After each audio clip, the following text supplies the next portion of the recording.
Today I come to that part of Christian morals where they differ most sharply from all other morals. There is one vice of which no man in the world is free, which every one in the world loathes when he sees it in someone else, and of which hardly any people except Christians ever imagine that they are guilty themselves. I have heard people admit that they are bad-tempered, or that they cannot keep their heads about girls or drink, or even that they are cowards. I do not think I have ever heard anyone who was not a Christian accuse himself of this vice. And at the same time, I have very seldom met anyone who was not a Christian who showed the slightest mercy to it in others. There is no fault which makes a man more unpopular, and no fault which we are more unconscious of in ourselves. And the more we have it ourselves, the more we dislike it in others. The vice I am talking of is pride or self-conceit, and the virtue opposite to it in Christian morals is called humility.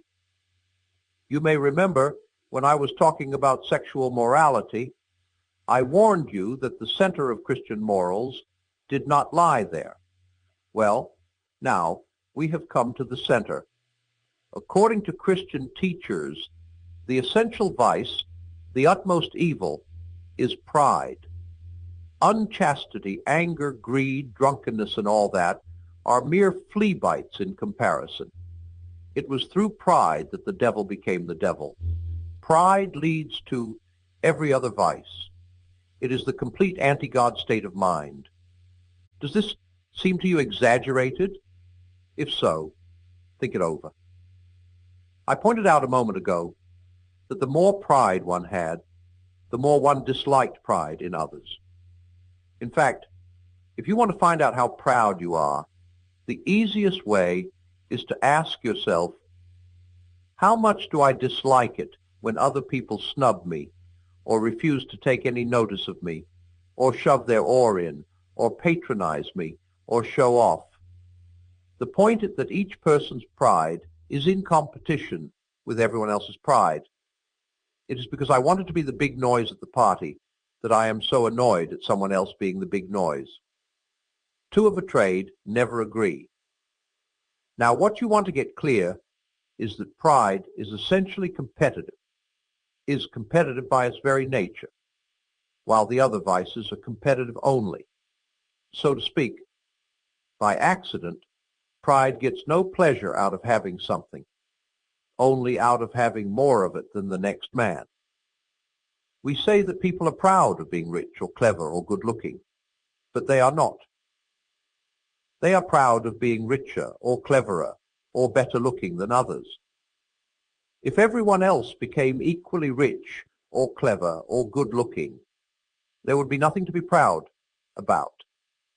It is the comparison that makes you proud, the pleasure of being above the rest. Once the element of competition has gone, pride has gone. That is why I say that pride is essentially competitive in a way the other vices are not. The sexual impulse may drive two men into competition if they both want the same girl, but that is only by accident. They might just as likely have wanted two different girls. But a proud man will take your girl from you, not because he wants her, but just to prove to himself that he is a better man than you.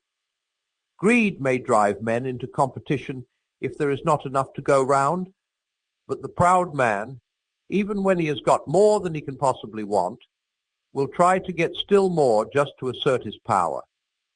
Nearly all those evils in the world which people put down to greed or selfishness are really far more the result of pride.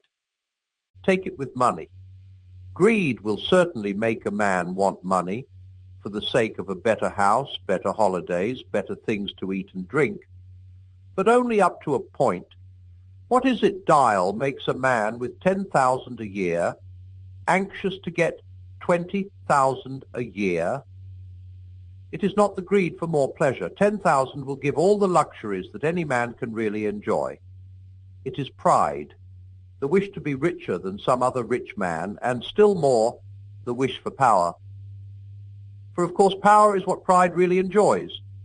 There is nothing makes a man feel so superior to others as being able to move them about like toy soldiers. What makes a pretty girl spread misery wherever she goes? By collecting admirers. Certainly not her sexual instinct. That kind of girl is quite often sexually frigid. It is pride. What is it that makes a political leader or a whole nation go on and on demanding more and more? Pride again. Pride is competitive by its very nature. That is why it goes on and on. If I am a proud man, then, as long as there is one man in the whole world more powerful, or richer, or cleverer than I, he is my rival and my enemy. The Christians are right. It is pride which has been the chief cause of misery in every nation and every family since the world began. Other vices may sometimes bring people together. You may find good fellowship and jokes and friendliness among drunken people or unchaste people. But pride always means enmity. It is enmity. And not only enmity between man and man, but enmity to God.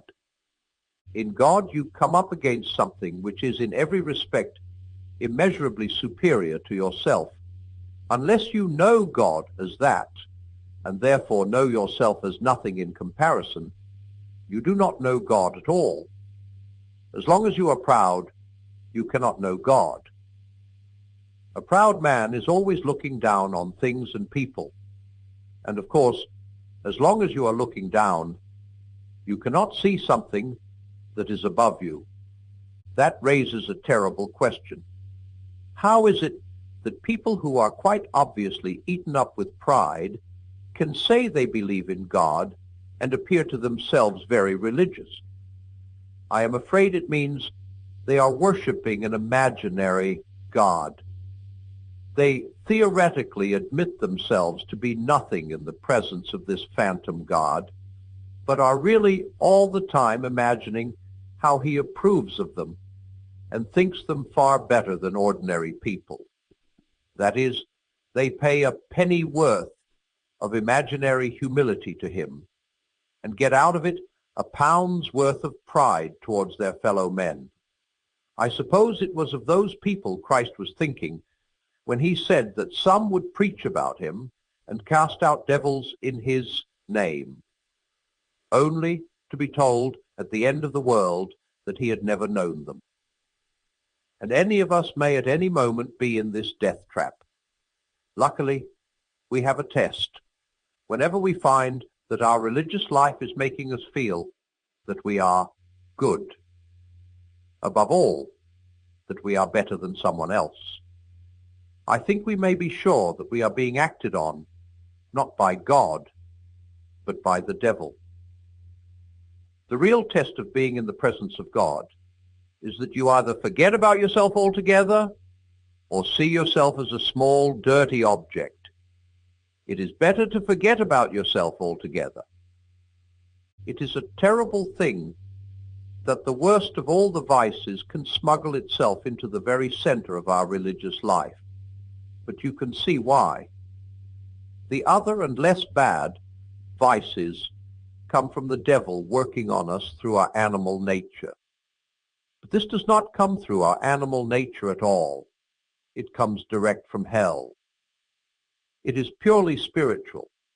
Consequently, it is far more subtle and deadly. For the same reason, pride can often be used to beat down the simpler vices. Teachers, in fact, often appeal to a boy's pride, or, as they call it, his self-respect, to make him behave decently. Many a man has overcome cowardice or lust or ill temper by learning to think that they are beneath his dignity. That is, by pride. The devil laughs.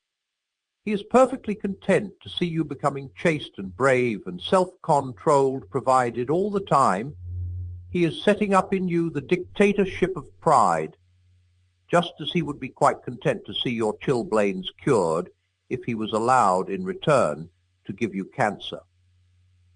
For pride is spiritual cancer. It eats up the very possibility of love, or contentment, or even common sense. Before leaving this subject, I must guard against some possible misunderstandings. 1. Pleasure in being praised is not pride. The child who is patted on the back for doing a lesson well, the woman whose beauty is praised by her lover, the saved soul to whom Christ says, "Well done," are pleased and ought to be.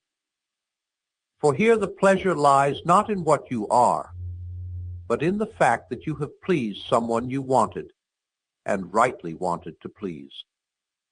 The trouble begins when you pass from thinking, "I have pleased him, all is well," to thinking, "What a fine person I must be to have done it."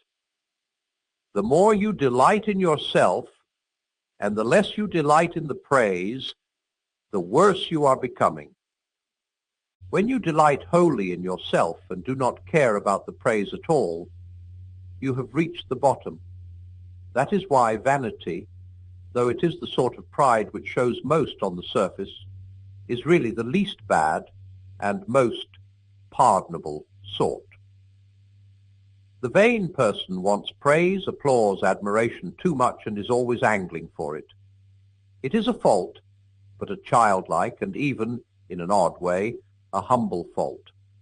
It shows that you are not yet completely contented with your own admiration. You value other people enough to want them to look at you.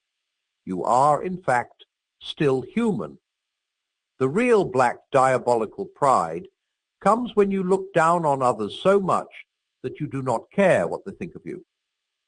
Of course, it is very right, and often our duty, not to care what people think of us, if we do so for the right reason. Namely, because we care so incomparably more what God thinks. But the proud man has a different reason for not caring. He says, "Why should I care for the applause of that rabble, as if their opinion were worth anything? And even if their opinions were of value, am I the sort of man to blush with pleasure at a compliment, like some chit of a girl at her first dance? No, I am an integrated adult personality. All I have done has been done to satisfy my own ideals, or my artistic conscience, or the traditions of my family. Or in a word, because I'm that kind of chap. If the mob like it, let them. They're nothing to me." In this way, real thoroughgoing pride may act as a check on vanity. For, as I said a moment ago, the devil loves curing a small fault by giving you a great one. We must try not to be vain, but we must never call in our pride to cure our vanity. Better the frying pan than the fire. 2. We say in English that a man is proud of his son or his father or his school or regiment, and it may be asked whether pride in this sense is a sin. I think it depends on what exactly we mean by proud of. Very often in such sentences the phrase is proud of means has a warm-hearted admiration for. Such an admiration is, of course, very far from being a sin, but it might perhaps mean that the person in question gives himself airs on the ground of his distinguished father, or because he belongs to a famous regiment. This would clearly be a fault, but even then, it would be better than being proud simply of himself. To love and admire anything outside yourself is to take one step away from utter spiritual ruin. Though we shall not be well so long as we love and admire anything more than we love and admire God. 3. We must not think pride is something God forbids because he is offended at it, or that humility is something he demands as due to his own dignity, as if God himself was proud. He is not in the least worried about his dignity. The point is, he wants you to know him, wants to give you himself. And he and you are two things of such a kind that if you really get into any kind of touch with him, you will in fact be humble, delightedly humble, feeling the infinite relief of having for once got rid of all the silly nonsense about your own dignity, which has made you restless and unhappy all your life.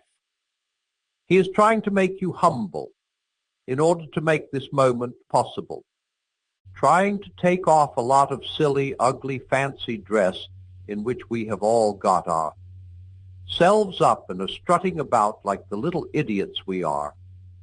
I wish I had got a bit further with humility myself. If I had, I could probably even tell you more about the relief, the comfort of taking the fancy dress off, getting rid of the false self with all its look at me and aren't I a good boy, and all its posing and posturing. To get even near it, even for a moment, is like a drink of cold water to a man in a desert. 4. Do not imagine that if you meet a really humble man, he will be what most people call humble nowadays. He will not be a sort of greasy, smarmy person who is always telling you that, of course, he is nobody. Probably all you will think about him is that he seemed a cheerful, intelligent chap who took a real interest in what you said to him. If you do dislike him, it will be because you feel a little envious of anyone who seems to enjoy life so easily. He will not be thinking about humility. He will not be thinking about himself at all. If anyone would like to acquire humility, I can, I think, tell him the first step. The first step is to realize that one is proud, and a biggish step too. At least, nothing whatever can be done before it. If you think you're not conceited, it means you are very conceited indeed.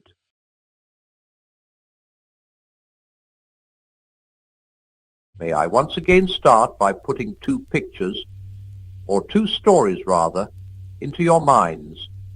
One is the story you have all read, called Beauty and the Beast. The girl, you remember, had to marry a monster for some reason, and she did.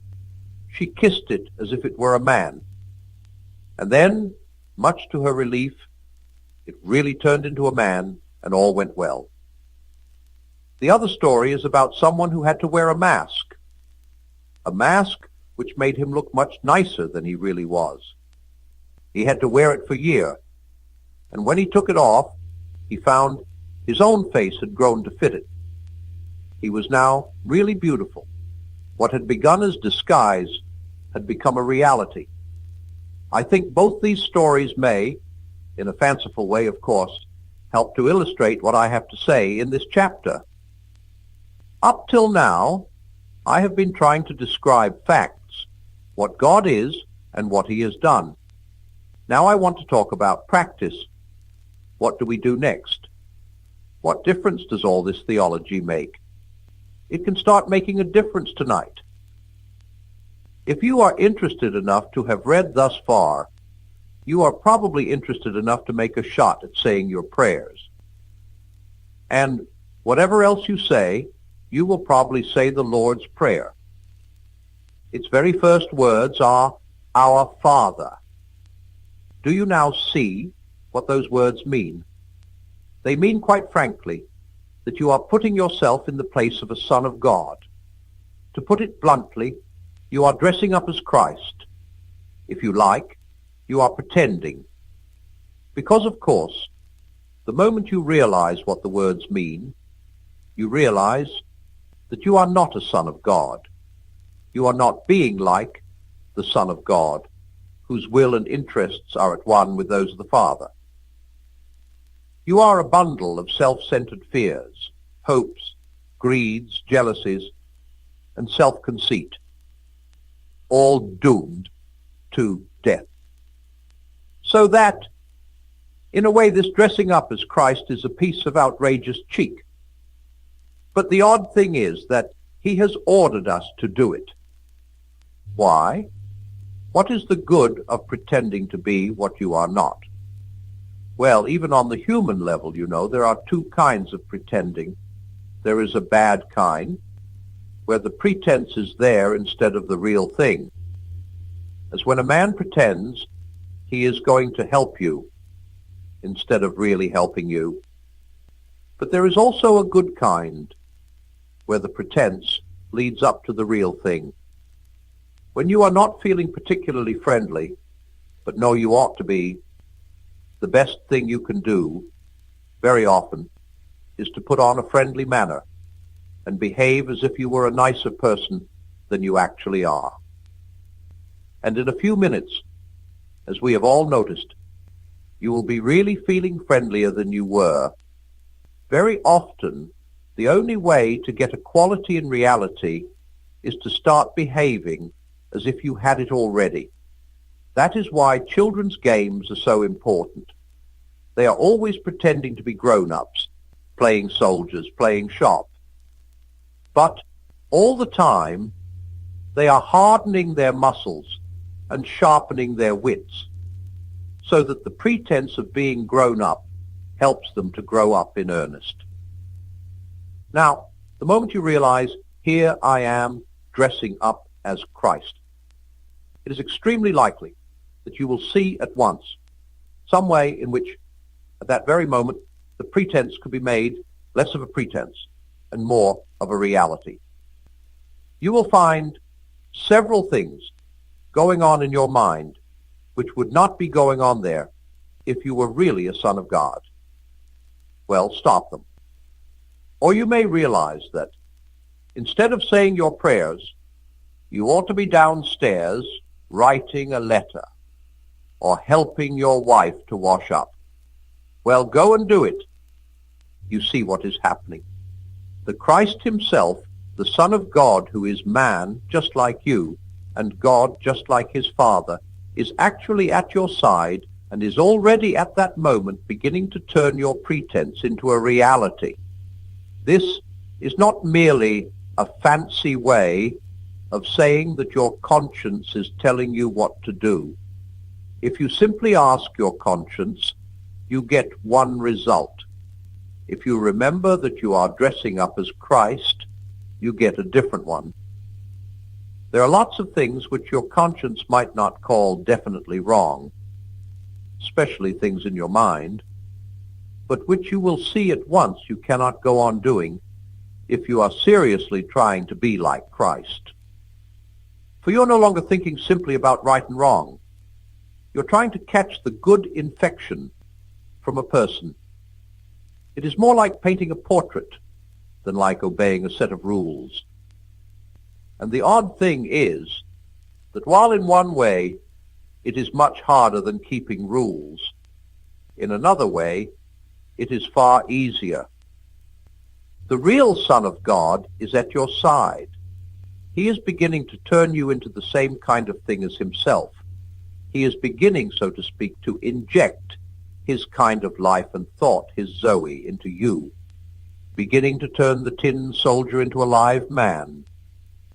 The part of you that does not like it is the part that is still tin.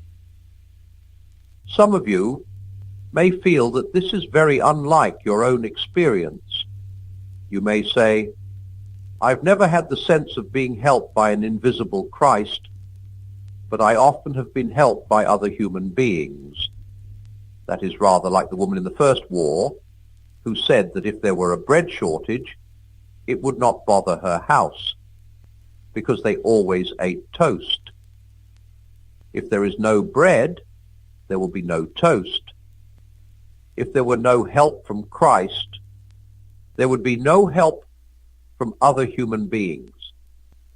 He works on us in all sorts of ways, not only through what we think our religious life.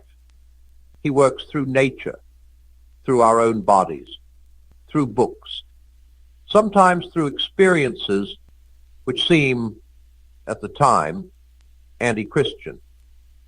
When a young man who has been going to church in a routine way honestly realizes that he does not believe in Christianity and stops going, provided he does it for honesty's sake, and not just to annoy his parents. The Spirit of Christ is probably nearer to him then than it ever was before. But above all, he works on us through each other. Men are mirrors or carriers of Christ to other men, sometimes unconscious carriers. This good infection can be carried by those who have not got it themselves. People who were not Christians themselves help me to Christianity. But usually it is those who know him that bring him to others. That is why the church, the whole body of Christians, showing him to one another is so important. You might say that when two Christians are following Christ together, there is not twice as much Christianity as when they are apart, but 16 times as much. But do not forget this. At first, it is natural for a baby to take its mother's milk without knowing its mother. It is equally natural for us to see the man who helps us without seeing Christ behind him. But we must not remain babies. We must go on to recognize the real giver.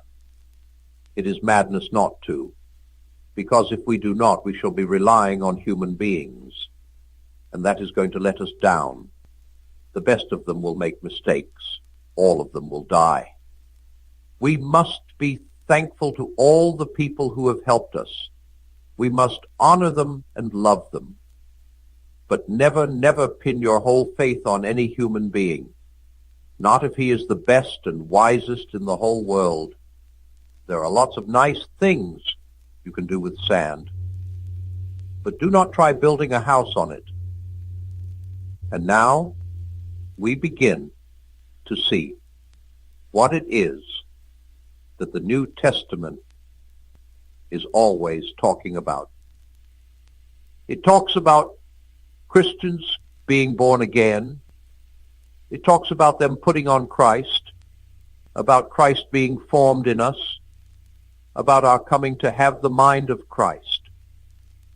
Put right out of your head the idea that these are only fancy ways of saying that Christians are to read what Christ said and try to carry it out, as a man may read what Plato or Marx said and try to carry it out. They mean something much more than that. They mean that a real person, Christ, here and now, in that very room where you are saying your prayers, is doing things to you. It is not a question of a good man who died 2,000 years ago. It is a living man, still as much a man as you, and still as much God as he was when he created the world, really coming and interfering with your very self, killing the old natural self in you and replacing it with the kind of self he has. At first, only for moments, then for longer periods. Finally, if all goes well, turning you permanently into a different sort of thing, into a new little Christ, a being which in its own small way has the same kind of life as God, which shares in his power, joy, knowledge, and eternity. And soon we make two other discoveries. We begin to notice, beside our particular sinful acts, our sinfulness. Begin to be alarmed not only about what we do, but about what we are. This may sound rather difficult, so I will try to make it clear from my own case. When I come to my evening prayers and try to reckon up the sins of the day, 9 times out of 10, the most obvious one is some sin against charity. I have sulked or snapped or sneered or snubbed or stormed. And the excuse that immediately springs to my mind is that the provocation was so sudden and unexpected. I was caught off my guard. I had not time to collect myself. Now that may be an extenuating circumstance as regards those particular acts. They would obviously be worse if they had been deliberate and premeditated. On the other hand, surely what a man does when he has taken off his guard is the best evidence for what sort of a man he is. Surely what pops out before the man has time to put on a disguise is the truth. If there are rats in a cellar, you are most likely to see them if you go in very suddenly. But the suddenness does not create the rats. It only prevents them from hiding. In the same way, the suddenness of the provocation does not make me an ill-tempered man. It only shows me what an ill-tempered man I am. The rats are always there in the cellar, but if you go in shouting and noisily, they will have taken cover before you switch on the light. Apparently, the rats of resentment and vindictiveness are always there in the cellar of my soul. Now, that cellar is out of reach of my conscious will. I can to some extent control my acts. I have no direct control over my temperament. And if, as I said before, what we are matters even more than what we do, if indeed what we do matters chiefly as evidence of what we are, then it follows that the change which I most need to undergo is a change that my own direct voluntary efforts cannot bring about. And this applies to my good actions too. How many of them were done for the right motive? How many for fear of public opinion or a desire to show off? How many from a sort of obstinacy or sense of superiority, which in different circumstances might equally have led to some very bad act? But I cannot, by direct moral effort, give myself new motives. After the first few steps in the Christian life, we realize that everything which really needs to be done in our souls can be done only by God. And that brings us to something which has been very misleading in my language up to now. I have been talking as if it were we who did everything. In reality, of course, it is God who does everything. We, at most, allow it to be done to us. In a sense, you might even say, it is God who does the pretending. The three-personal God, so to speak, sees before him, in fact, a self-centered, greedy, grumbling, rebellious human animal. But he says, let us pretend that this is not a mere creature, but our Son.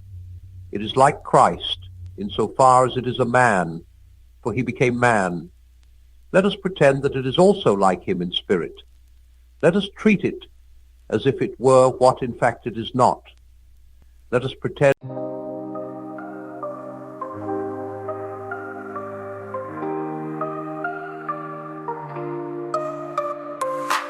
sometimes a hollow follow is a hard bit to swallow. I'm a government on just falling for treads in the deep, and it's on me and it's pulling me in. Oh, oh, oh, Geronimo, oh, oh, oh, oh, oh, Geronimo, oh, oh. My mind was always in to be the guy who has your back. I crescendo and bail my heart out on every track.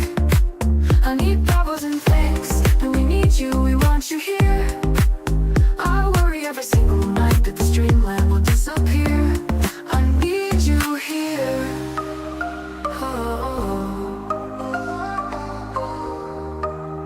oh, oh, I need you here. I dream of tomorrow, dear. I need you now. Our team is forever here in the deep end. It's so neat and it's pulling me in. Oh, oh, oh, oh, Geronimo. Oh, oh, oh, oh, calling out, it's a desperate shout. Can you hear me clear? When the starlight fades and the chills die down, will you still be near? I'm chasing fame in a paper plane. Can't you see it's true? But the wind's so strong and it feels so wrong when I'm without you. Oh,